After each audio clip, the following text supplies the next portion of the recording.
Hello friends, कहानियाँ किसी channel में आपका स्वागत है। तो चलिए कहानी का अगला भाग शुरू करते हैं। फ्रेंड्स, पिछले भाग में हमने पढ़ा था समीर को बेचैनी सी हो रही थी। गाड़ी चलाते समय भी उसके हाथ कांप रहे थे। उसने जैसे तैसे सुधा जी को उसकी बहन के घर छोड़ दिया था, मगर अब उसे दुकान तक जाना बहुत भारी लग रहा था। तभी उसकी गाड़ी के सामने एक लड़का रोड क्रॉस करने के चक्कर में टकराते टकराते रह गया। समीर ने जल्दी से गाड़ी को ब्रेक लगाए। गुस्से में वो गाड़ी से बाहर निकला। अगर दिखाई नहीं देता तो घर बैठा करो, यहाँ क्यों अपने साथ दूसरों को भी परेशानी में डालने आ गए। पता नहीं कहाँ कहाँ से आ जाते हैं। राहुल फ्रॉम उदयपुर, राहुल ने मुस्कुराकर जवाब दिया। वहीं समीर को उसके व्यवहार बड़ा अजीब लगा। वो लड़का अभी अभी उसकी गाड़ी के नीचे आते आते बचा था। उसने उस पर चिल्ला भी दिया, फिर भी राहुल इतना शांत उसके सामने खड़ा था। अंजलि ने भी नित्या को अपनी परेशानी बता दी थी। तो चलिए फ्रेंड्स, अब आगे शुरू करते हैं। फिर नित्या ने कहा, अच्छा वो सब छोड़, मुझे उस गधे नालायक बंदर के मैसेज दिखा जिसने मेरी दोस्त का ये हाल कर दिया है। मैं उसकी दादी नानी के साथ सारे रिश्तेदार उसे याद दिला दूंगी। नित्या ने जैसे ही अंजलि से राहुल के मैसेज दिखाने को कहा, अंजलि का चेहरा सफेद पड़ गया, जैसे नित्या की बात से उसके शरीर का खून सूख गया हो। नहीं, वो तुम नहीं देख सकती। नित्या ने गौर से देखा। अंजलि की आवाज़ लड़खड़ा रही थी। वो उसे नजरें मिलाने से भी डर रही थी, इसलिए अपनी साड़ी के पल्लू का कोना उंगली में लपेट रही थी और खोल रही थी।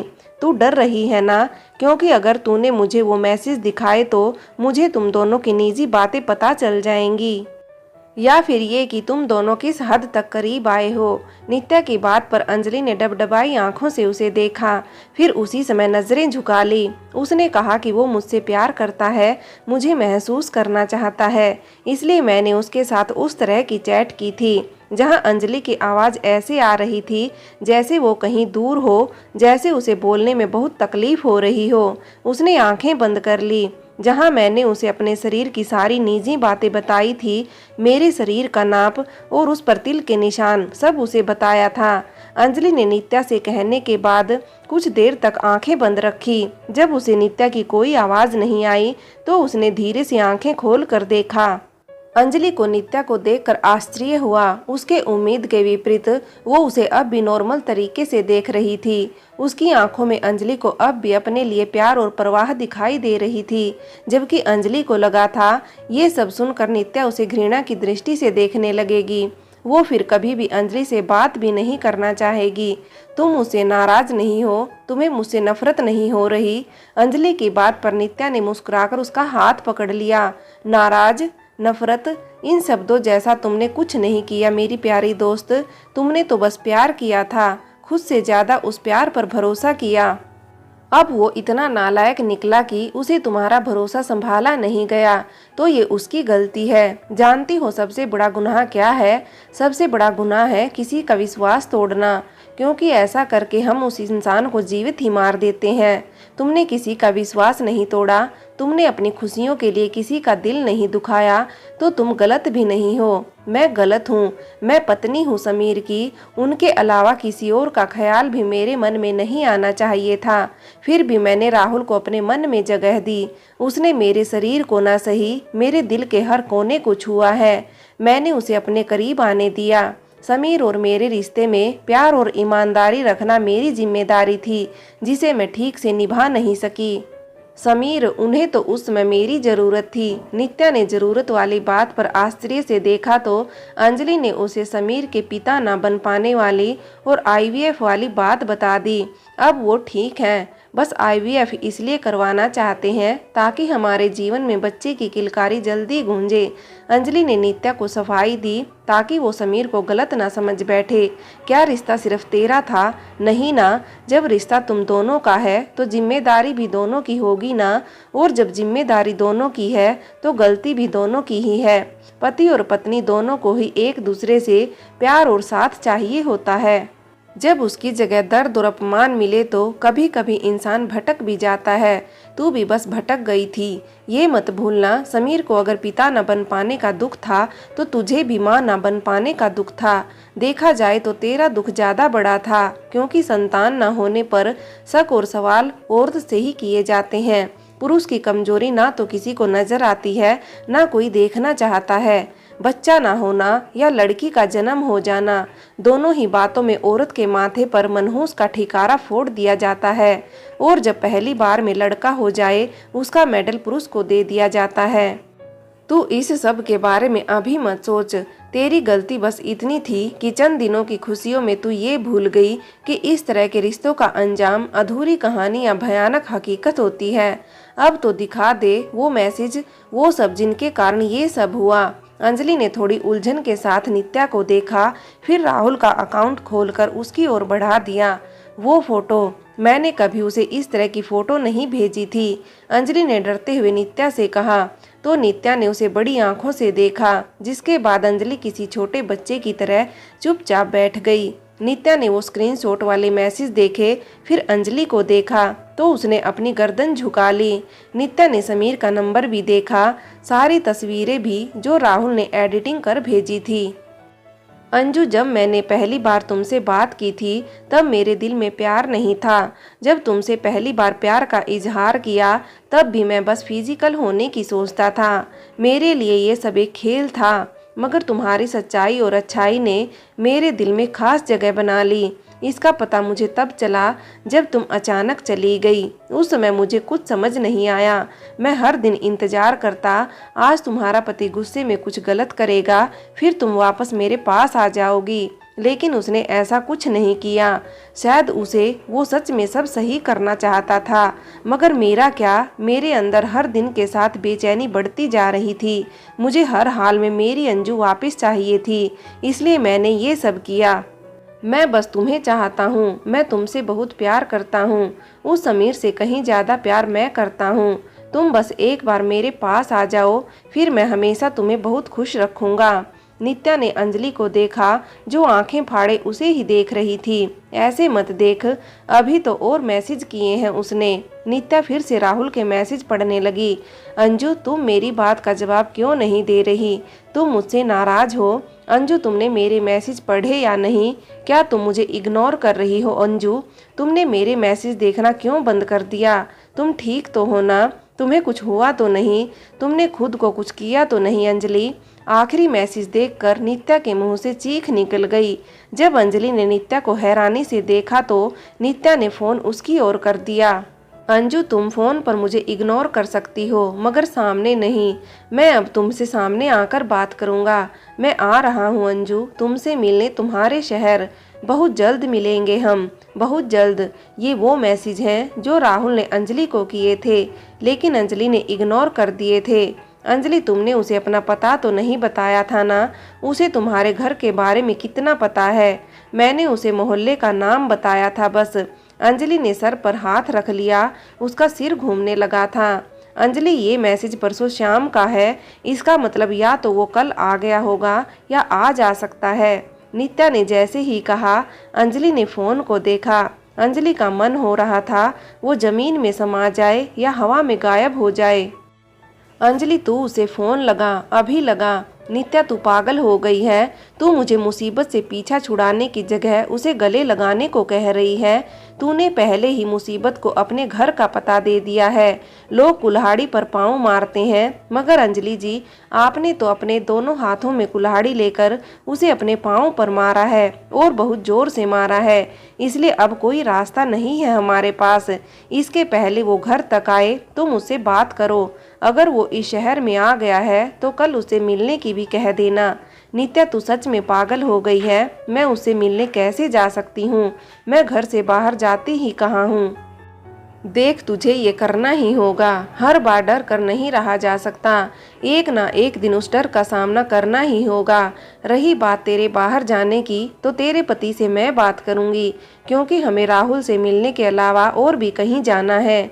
एक और सच है जो मुझे लगता है काली दाल में छिपाने का प्रयास किया गया है।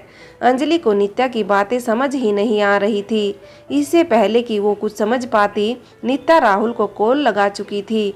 अंजलि बेचैनी से नित्या को देख रही थी। मन ही मन वो राहुल के कॉल न उठाने की प्रार्थना भी कर रही थी। राहुल कैफे में बैठकर कॉफी पी रहा था। उसका फोन सामने टेबल पर पड़ा हुआ था। तभी उसने अपने फोन की स्क्रीन पर अंजलि कॉल दिखाई दिया। अंजू, अंजलि का कॉल देखकर राहुल इतना खुश हो गया कि उसने कॉफी पीते हुए उसने अंजलि का नाम लेने की कोशिश की, जिससे कॉफी उसके गले में उलझ गई। उसे खांसी आने लगी। इसी बीच गलती से उसके हाथ से कॉल कट गया। इसने मेरा कॉल कट कर दिया। नित्या ने गुस्से से फोन को घूरते हुए कहा। कट कर दिया ना, इसका मतलब उसे बात नहीं करनी होगी। तू भी रहने दे, तू क्यों अपना बीपी बढ़ा रही है। अंजलि ने नित्या के हाथ से फोन ले लिया। अरे हाँ, मैं क्यों अपना बीपी बढ़ाऊं, जबकि उसने कॉल मुझे समझ कर नहीं बल्कि तुझे समझ कट किया है, क्योंकि ये तेरा अकाउंट है। उसने तेरा नाम देखा होगा। मैं कुछ करती हूँ, मैं एक बार और कॉल करती हूँ। नित्या ने अंजलि के हाथ से फोन वापस ले लिया। अंजलि ने नित्या को रोकने के लिए हाथ आगे किया ही था, तभी राहुल का कॉल आने लगा। नित्या ने एक ही बार में कॉल उठा लिया। अंजलि सदमे में वहीं जम गई। सॉरी अंजू, वो गलती से कट हो गया था। मैं बहुत खुश हूँ अंजू, बहुत खुश। तुमने मुझे सामने से कॉल किया है, वरना मुझे तो लगा था तुम मुझसे नाराज हो और अब कभी बात नहीं करोगी। राहुल बिना रुके बोले जा रहा था। अंजलि को नित्या के चेहरे पर चिढ़ नजर आने लगी थी। रुक रुक, तेरी गाड़ी में कोई ब्रेक नहीं है क्या, जो एक बार में बोलना शुरू हुआ तो बंद होने का नाम ही नहीं ले रहा। अरे भाई, जरा सांस ले लो, सामने वाले को भी बोलने का मौका दो। लेकिन नहीं, तुम तो राजधानी एक्सप्रेस बन गए। तुम कौन हो? मेरी अंजू का फोन तुम्हारे पास कैसे आया? तुम्हारी अंजू मेरी दोस्त है। काहे कि तुम्हारी अंजू, वो अंजलि है, यही उसका नाम है, समझे। आगे से अगर उसका नाम गड़बड़ किया ना तो मिलकर ऐसी जगह किक मारूंगी, सारी जिंदगी किसी का नाम लेने का सोचोगे भी नहीं। ठीक है, माना तुम उसकी दोस्त हो, पर उसके फोन से मुझे कॉल क्यों कर रही हो? एक बात बताओ, तुम सच में हमारे शहर आ गए हो या वो मैं आऊँगा वाली दहाड़ बस डराने के लिए थी? मैं कुछ भी यूं ही नहीं कहता, मैं यहाँ आ गया हूँ। पर एक मिनट, क्या तुमने मेरे और अंजू के पर्सनल मैसेज पढ़े हैं? राहुल को हल्का गुस्सा आ गया था, जो उसकी आवाज़ में झलक रहा था। ओए, पतीले में उबलने वाले अंडे अपने पतीले से बाहर मत आ।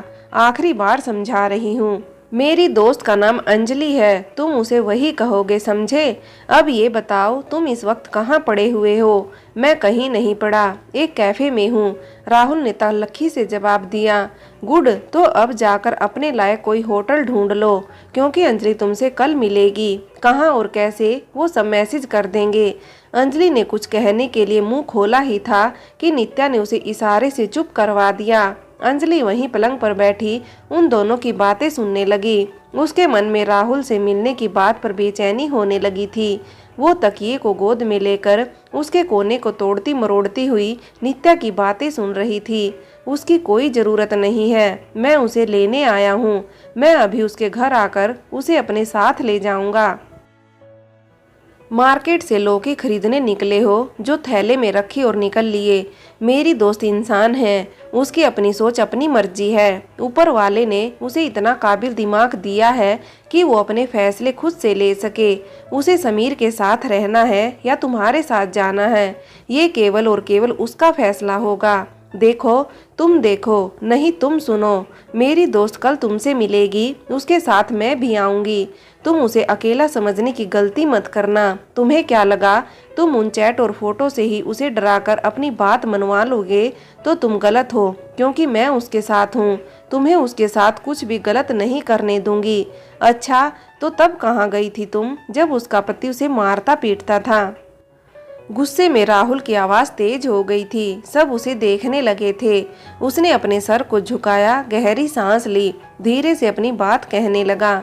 मैंने देखे हैं उसके जख्म, उसके आंसू, उसके दर्द को महसूस किया है मैंने। माना मैंने कुछ गलतियां की हैं, मैं पहले उसे लेकर सीरियस नहीं था, पर अब हूँ। नित्या ने अंजलि को देखा। उसे सच में इस बात का दुख था कि वो अंजलि की दोस्त होकर भी इतने समय तक उसकी कोई मदद नहीं कर सकी। नहीं नित्या, ये समय अतीत को सोचकर पछताने का नहीं, बल्कि आने वाले समय को सुधारने का है। क्यों? काश नित्या और अंजलि जैसे हम भी अक्सर अपने अतीत में उलझे इन्हीं सब बातों के बारे में सोचने लगते हैं। जिसके बाद हम भविष्य के फैसले, भविष्य की चुनौतियों को देख नहीं पाते और एक दिन अतीत की गलतियों को सोचते रहने के कारण गलत फैसलों से हम अपना भविष्य भी खराब कर बैठते हैं। मैं अपनी गलती मानती हूँ। समीर जी को भी अपनी गलती समझ आ गई है। वो अब अंजू का पूरा ध्यान रखते हैं। इसलिए जब तुमने उसे वो फोटो सब भेजे जिसके बाद अंजलि परेशान रहने लगी तो उन्होंने कई बार उससे पूछा, मगर जब अंजलि ने उन्हें कुछ नहीं बताया तो उन्होंने मुझे उससे बात करने के लिए कहा। उन्हें अंजलि की परवाह है, ये बताने के लिए इतना बहुत है। नित्या ने बात करते हुए अंजलि को देखा जो आश्चर्य से उसे देख रही थी। तभी नित्या को याद आया उसने अभी तक समीर और उसके बीच होने वाली बात नहीं बताई। अंजलि को नहीं पता था कि समीर ने उससे कहा था अंजलि से बात करने के लिए। इस बात का क्या भरोसा कि वो फिर से ऐसा कुछ नहीं करेगा। भरोसा तो तुम्हारा भी नहीं। आज तुम्हें अंजलि नहीं मिली तो प्यार सच्चा हो गया।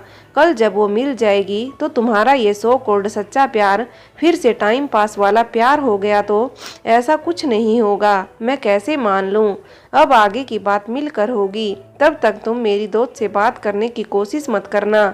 वैसे ही तुम्हारी वजह से वो खुद को नुकसान पहुंचाने वाली थी आज। अब अगर क्या हुआ अंजू को? राहुल ने नित्या की बात पूरी ही नहीं होने दी। अंजलि को कुछ होने वाली बात सुनकर वो बीच में ही बोल पड़ा। देखो, मुझे पहले से यही डर सता रहा था। जब उसने मेरे मैसेज का जवाब नहीं दिया तभी से मुझे लगने लगा था कहीं वो खुद को कुछ कर ना ले, इसलिए मैं यहाँ आ गया उससे मिलने। तुम प्लीज एक बार उससे मेरी बात करवा दो। मुझे जानना है कि वो ठीक है कि नहीं। ये अच्छा है, पहले किसी को कुएं में धक्का दे दो, फिर ये कहना कि मुझे देखना था कि तुम्हें तैरना आता है या नहीं। तुम्हें अंजलि से जो भी बात करनी है वो कल करना, वो भी मेरे सामने। मैं तुम्हें पहले ही बता रही हूँ। मुझे जरा भी लगा तुम मेरी दोस्त को इमोशनल ब्लैकमेल कर रहे हो या डरा रहे हो तो क्या मैं तुम्हारे सामने बात नहीं करूं तो ये कि मैं तुम्हारे सारे दांत तोड़कर पूरी बत्ती सी तुम्हारे गले में फंसा दूंगी। दूसरा, तुम चाहो या ना चाहो बात तो मेरे सामने ही होगी, वरना नहीं होगी, समझे? अच्छा ठीक है, मैं तुम्हारे सामने ही बात करूँगा, बिल्कुल वैसे ही जैसे तुमने कहा। लेकिन अभी बस एक बार मुझे उससे बात करवा दो। मुझे बस एक बार उसकी आवाज़ सुननी है प्लीज। राहुल ने नित्या के सामने पूरी तरह हथियार डाल दिए थे। वो समझ गया था कि वो नित्या से इस तरह कभी नहीं जीत पाएगा। नित्या ने बिना कुछ कहे अंजलि की ओर फोन बढ़ा दिया। अंजलि ने ना में गर्दन हिला दी तो नित्या ने उसे आंखों के इशारे से फोन लेने के लिए कहा। हेलो, अंजलि ने धीरे से कहा। थैंक गॉड तुम ठीक हो। अंजू, मैं कितना परेशान हो गया था तुम्हारे लिए। प्लीज आगे से ऐसा मत करना। मैं ठीक हूँ। अच्छा है, कल मिलते हैं, मैं इंतजार करूँगा। अंजलि ने राहुल की बात सुनकर कॉल कट कर दी। राहुल कुछ देर तक फोन देखता रहा। चलो अब किसी होटल में रहने का इंतजाम किया जाए। राहुल बैग लेकर होटल की ओर बढ़ गया। क्या?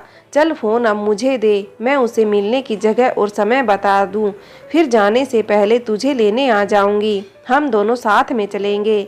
नित्या ने अंजलि के गुस्से को इग्नोर करते हुए कहा, जो राहुल से बात करने के बाद से ही उसे गुस्से से देख रही थी। तूने मुझे बताया क्यों नहीं? तुझे यहाँ समीर ने भेजा है, इसलिए आज वो मम्मी जी को लेकर चले गए ताकि तू और मैं अकेले में बात कर सके। नित्या अंजलि के सवाल को इग्नोर कर राहुल को मैसेज कर रही थी। फ्रेंड्स, आगे की कहानी के लिए कहानी का अगला भाग देखें।